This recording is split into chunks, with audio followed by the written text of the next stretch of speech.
আজ পর্যন্ত এমন কোনো বিশালাকার র্যাম্পের চিহ্ন মেলেনি যে দিয়ে গ্রেট পিরামিড নির্মাণ করা হয়ে থাকতে পারে। কারণ একটা বড় র্যাম্প নির্মাণে হাজার হাজার শ্রমিককে কয়েক দশক ধরে কাজ করতে হতো। এত সময় খুফুর হাতে ছিল না। তবে একটাই উপায় ছিল, র্যাম্পের দৈর্ঘ্য ছোট রাখা, একটা কর্কস্ক্রু আকৃতির র্যাম্প যা পিরামিডের গায়ে গায়ে উঠে যেত, একটা পাহাড়ি রাস্তার মতো। যতই পিরামিড ওপরের দিকে বাড়ে সেই র্যাম্পও বাড়তে থাকে এবং শেষ পর্যন্ত সেটি পিরামিডের অংশ হয়ে যায়। এটি এক ধরনের চতুরতা, স্থানের অপচয় কম, উপকরণও বাঁচে। আর হয়তো সেই কারণেই আজ আর কোনো র্যাম্পের ধ্বংসাবশেষ খুঁজে পাওয়া যায় না। তবে এই ধারণার একটি বড় সমস্যা আছে। পিরামিডের প্রতিটি ত্রিভুজাকৃতি মুখ হতে হবে হুবহু 51.9 ডিগ্রি কোণে, তলার দিক থেকে একেবারে চূড়ান্ত শিখর পর্যন্ত। মিলিমিটারের সামান্য ভুলে শীর্ষে গিয়ে মিটার খানেক হেরফের হয়ে যাবে। আর যেহেতু এই ঘূর্ণায়মান র্যাম্প দৃষ্টিকে সম্পূর্ণ ব্লক করে রাখে, তাই নির্মাণের সময় ত্রিভুজাকার রেখাগুলো সোজা আছে কিনা তা নিশ্চিত করা প্রায় অসম্ভব। কিন্তু বাস্তবে গ্রেট পিরামিড একেবারে নিখুঁত। এটি এই তত্ত্বকে প্রশ্নবিদ্ধ করে। এবার আসি আরেকটি তত্ত্বে। এটি 1990 দশকের শেষের দিকে এক ফরাসি প্রকৌশলী অংগ্রে ওদানের মাথায় আসে। এক ডকুমেন্টারিতে তিনি বাইরের র্যাম্প তত্ত্ব নিয়ে সন্দেহ প্রকাশ করেন। তিনি তার স্থপতি ছেলে জম্ফিয়ের ওদানকে ফোন করে মতামত চান। জম্ফিয়ের প্রাচীন মিশর সম্পর্কে বিশেষ কিছু না জানলেও বিষয়টি নিয়ে গভীরভাবে ভাবতে শুরু করেন।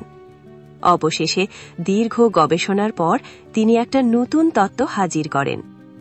এই তত্ত্বে বলা হয়, নির্মাণের প্রথম ধাপে ইমেউনু, ধরা যাক খুফুর প্রধান স্থপতি, সত্যিই একটা বাইরের র্যাম্প ব্যবহার করেছিলেন। তবে সেটি ছিল চুনা পাথরের ব্লকে তৈরি, যা পরবর্তীতে পিরামিডের উপরের স্তরে ব্যবহৃত হয়।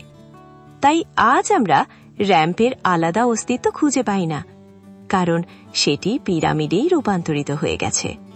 এই র্যাম্প দিয়ে সবচেয়ে ভারী গ্রানাইট বিমগুলো টানা হয়েছিল, রাজকক্ষের ছাদ তৈরি করেছে। তবে 50 টন ওজনের একটি পাথরকে একসাথে শত শত শ্রমিক দিয়ে ছোট জায়গায় টেনে তোলা অসম্ভব এক কাজ। এখানেই আসে ওদার সবচেয়ে চমকপ্রদ ধারণা। গ্র্যান্ড গ্যালারি ছিল আসলে একটি কাউন্টার ওয়েট সিস্টেম। এই সরু লম্বা করিডরটি একটি রেলপথের মতো কাজ করত। পাশে থাকা পাথরের বেঞ্চগুলো ছিল কাঠের চাকায় ঘূর্ণায়মান ট্রলির জন্য রেল। নিচের দিকে থাকা ভারী গ্রানাইট ব্লকটি একদল শ্রমিক ট্রলির সঙ্গে দড়ি দিয়ে বাঁধে। ট্রলিটি যখন গ্যালারির ঢাল বেয়ে নিচে নামে, তখন তার ওজনের বিপরীতে গ্রানাইট ব্লকটি উপরের দিকে উঠে আসে। গ্র্যান্ড গ্যালারির ভেতরে এমন চিহ্ন পাওয়া গেছে যেগুলো দেখে বোঝা যায় সেখানে বহুবার ভারী কিছু বস্তু চলাফেরা করেছে। এই তত্ত্ব অনেক প্রশ্নের উত্তর দিতে পারে।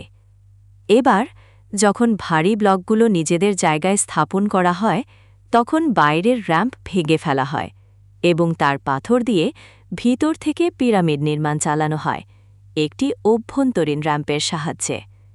এটি ছিল এক ধরনের সর্পিল গলিপথ, গ্যারেজের ভিতরের র্যাম্পের মতো। 7% ঢালু এই অভ্যন্তরীণ র্যাম্পটি পিরামিডের এক পাশ ঘুরে অন্য পাশে উঠে যেত। প্রতি ধাপে ছোট হয়ে আসত, কারণ পিরামিড উপরে ওঠার সাথে সাথে সরু হয়। এই র্যাম্পের দৈর্ঘ্য 1 কিলোমিটারেরও বেশি।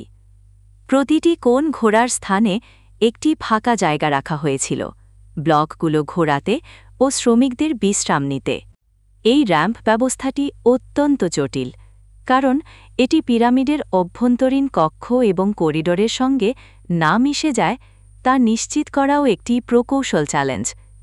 সমালোচকরা বলেন এটি হয়তো অতিরিক্ত জটিল, কিন্তু প্রাচীন মিশরীয়রা নির্মাণে এমন নিখুঁত ছিলেন যে তাদের পক্ষে এটি করা অসম্ভব নয় বলেই অনেকে মনে করেন। 2024 সালে প্রকাশিত 2টি গবেষণা নতুন আলোকপাত করে। একটি গবেষণায় রাডার ও ভূগর্ভস্থ মাটির নমুনা বিশ্লেষণ করে জানা যায়, প্রাচীনকালে নাইলের একটি শাখা পিরামিডের কাছ দিয়েই প্রবাহিত হতো। এই জলপথ দিয়েই পাথরের ব্লকগুলো নৌকায় করে সরাসরি নির্মাণস্থলে আনা হতো। আরেকটি গবেষণা আরও চমকপ্রদ তত্ত্ব দেয়। পানিচালিত লিফট বা জলীয় উত্তোলক ব্যবস্থার মাধ্যমে ভারী ব্লকগুলো উপরে তোলা হতো।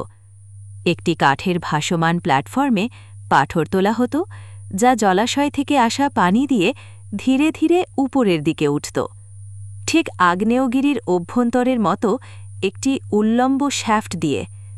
তবে এই তত্ত্ব এখনও বিতর্কিত, বিশেষত কারণ খুফুর পিরামিডে তেমন কোনো শ্যাফট বা জলাধারের প্রমাণ মেলেনি। 2017 সালে আরও একটি রহস্য উন্মোচিত হয়। পার্টিকেল ফিজিক্স ব্যবহার করে গবেষকরা পিরামিডের ভেতরে একটি বিশাল শূন্যস্থান আবিষ্কার করেন। কেউ বলেন এটি কাঠামোগত ভার নিয়ন্ত্রণের জন্য তৈরি ফাঁকা জায়গা। আবার কেউ কেউ মনে করেন এটি আসল রাজকক্ষ। খুফুর দেহ ও ধনুরত্ন এখনও সেখানে অজানা অবস্থায় রয়েছে। আজও আমরা জানি না কিভাবে বানানো হয়েছিল গ্রেট পিরামিড, কিন্তু নানা তত্ত্ব ও বৈজ্ঞানিক পর্যবেক্ষণের মাধ্যমে আমরা ধীরে ধীরে কাছাকাছি পৌঁছাচ্ছি। ততদিন পিরামিডের রহস্য আমাদের কৌতূহলের জ্বালানি হয়ে থাকবে।